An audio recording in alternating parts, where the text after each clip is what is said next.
হচ্ছে জিনিসগুলো দেখতে কিন্তু দারুণ লাগছে। এগুলো দেখ পুরো অ্যাস্থেটিক।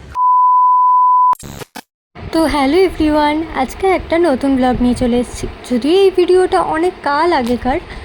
সেদিনকে যাচ্ছিলাম একটা এনএসএসের ভলেন্টিয়ার হিসাবে সিউড়ি রবীন্দ্র সদনে একটা প্রোগ্রামে। কলেজের আমরা সমস্ত এনএসএসের ভলেন্টিয়াররাই সেখানে উপস্থিত ছিলাম। প্রোগ্রামটা কী নিয়েছিল এবার তোমাদের সেটা বলি।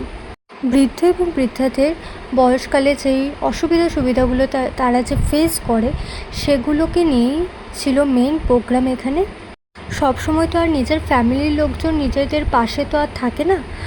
সেই সময় তারা কাদের সাথে যোগাযোগ করবেন, কোন হেল্পলাইন নম্বরে তারা যোগাযোগ করলে সহায়তা পাবেন, এইসব বিষয়েই ছিল সেদিনের প্রোগ্রামটা।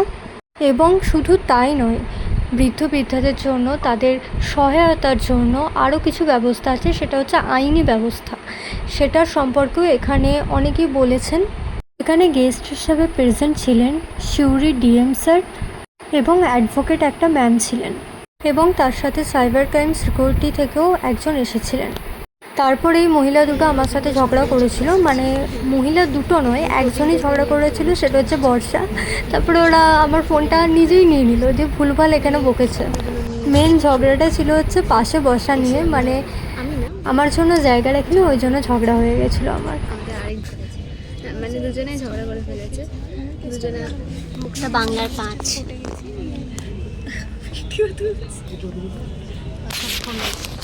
লাইক ফলো শেয়ার কিচ্ছু করবে না, ডিসলাইক করে দাও। যাই হোক, এদেরকে তোমরা ইগনোর করো। হ্যাঁ, তারপরে আমাদের দিয়ে দিয়েছিল এই একটা কাগজ, এখানে সমস্ত ডিটেলস দেওয়া ছিল প্রোগ্রামের সময়।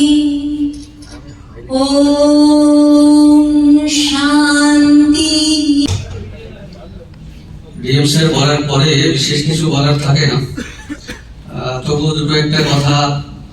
আজকের দিনে সুযোগ যখন তার অধিকার নিয়ে সমস্যা, তার সুরক্ষা নিয়ে সমস্যা, নানান রকম কোর্ট কাছারি আপনি সবই পাবেন। একজন যুদ্ধ কবি ছিলেন, তিনি কিন্তু যখন মারা যান তখন তার মধ্যে একটা প্রোগ্রামের শেষে আমরা পেয়ে গেছিলাম মিয়া অমর থেকে টিফিন, যেখানে অনেক কিছুই ছিল। রবীন্দ্র সদন থেকে বেরিয়ে তো ডাইরেক্ট তো বাড়ি যায়নি, তারপর আমরা চলে গিয়েছিলাম স্মার্ট পয়েন্টে। আর এই যে গোটা স্মার্ট পয়েন্ট ঘুরে এখানে বসা একটা কেক কিনেছে 10 টাকার। এই লিফটটা আটকে যাই, এত বড় মেয়ে। দাঁড়ালে আমি রেডি হচ্ছি। মাগো গয়া হ্যাঁ সিনসিন গরিবি গাইস, কিনতে তো পারবি না। সেই হচ্ছে জিনিসগুলো দেখতে কিন্তু দারুণ লাগছে। এগুলো দেখ পুরো অ্যাস্থেটিক, সত্যি তাই। এই গ্লাসগুলো কত রঙিন না আমার যখন আমাকে কিউট দেখ কত। হ্যাঁ রে।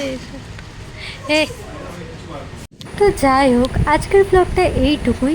দেখা হবে আবার নেক্সট কোনো ব্লগে। তো আজকের মতন টাটা।